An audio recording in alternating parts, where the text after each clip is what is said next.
Good evening, everyone. I'm Carmine Gemei. A bunch of people like me enjoyed the nice weekend by the lake, relaxing. But yesterday, people from all over the country decided to do the opposite. They ran in Wyoming's largest and longest running marathon, the Casper Marathon. Runners started at the Casper Event Center and finished at Rotary Adventure Playground. That's right next to the North Platte, so runners had the option to jump in the river and cool off.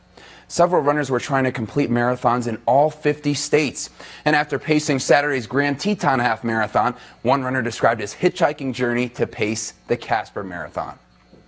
I've hitched all over the place. This was, without any doubt, one of the best hitches I've ever had. Normally, you're used to a ton of cars fly by, and finally somebody stops. I went all the way from Jackson to here in 5.5 hours, which meant I spent less than a half an hour with my thumb up on the side of the road. Maybe 30 people didn't stop, and most of them waved. And we wouldn't expect anything less from our Wyomingites. I've seen that same kindness and hospitality all over the state. And the Casper Horseheads, always hospitable to the kids at Mike Lansing Field, hosting the Hastings Sodbusters tonight. Here already up 13-2 in the second, Nick Roach strikes out Derek Bornmeyer swinging.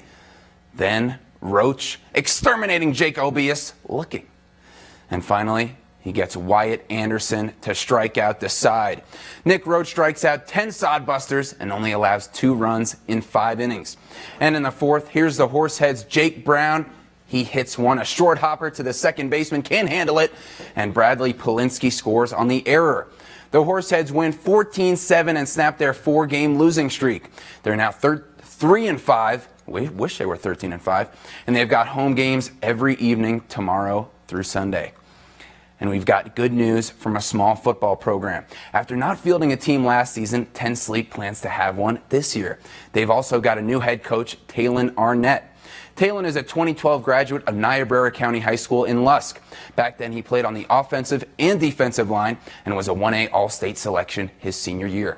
Before they vacated last season, 10 Sleep was a combined 9-38 in their 6 seasons since their last playoff appearance. Good luck to Talon, and I know those 10 Sleep footballers are happy to have a team again. A little closer than the football season is NCAA Track and Field Nationals. That's Wednesday through Saturday in Austin, Texas.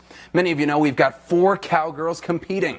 Kelly Walsh grad Jerea Davis is the first cowgirl ever to qualify for 3 events at Nationals. That's the 100-meter dash, long jump, and 4x100-meter relay.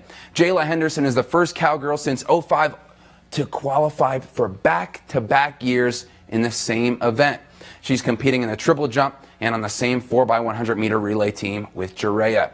And Jayla spoke about the reaction of fellow senior Jordan Edmonds when their relay team qualified.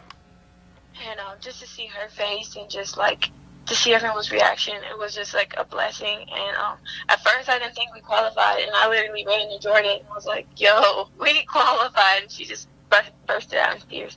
So I just know it's just a great experience. We should do pretty well at Nationals. We're ready to compete and ready to show people what Wyoming is made of. Another big event this week is the High School State Rodeo Championship. That starts tomorrow and ends Saturday up in Gillette. The top 4 finishers in their event qualify for the High School Nationals in Rock Springs mid-July. Right now, Donnie Profit leads the Bearbacks with only Riggin Myers close. Barrel racing, just 1 point difference between Shea Ho and Shelby Peterson. Another slim lead for Wyatt Phelps in bull riding, and Ellie Bard's up 14 points in breakaway. In cutting, Wes Bray and Ayana Windsor have 10-plus point leads. Shea Ho's leading another event, pole bending. Tavy Leno is first in the goat tying. Light rifle and trap shooting are both led by fellas named Coulter. That's Nunn and Ellis.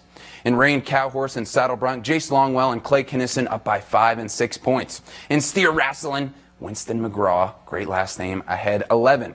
Team roping is led by Jade Espenshed and Cody Johnson. And Jake Devereaux's got a similar lead in the tie-down calf roping. The high school state championship ends one day before CNFR begins. More tough athletes in Game 4 of the Stanley Cup Finals tonight. Boston Bruins up 2-1 on the St. Louis Blues. Tied at 2 in the third, Vladimir Tarasenko takes a clapper, and off the rebound, Ryan O'Reilly scores. That puts the St. Louis Blues up 3-2. Then with 1:30 left, Braden Shen pokes it away. He's going to score an empty netter. And they're celebrating in St. Louis. 4-2 the final score. And we are rooting for the underdog. St. Louis Blues have not been there since 1970. I'm excited, as you can see. For us. Yeah. We're Team Blues. Oh, Team Blues. I thought you were on our team. I don't He's take sides. unbiased reporter. Okay, well, we're getting the bat signal. We'll be right back after the break.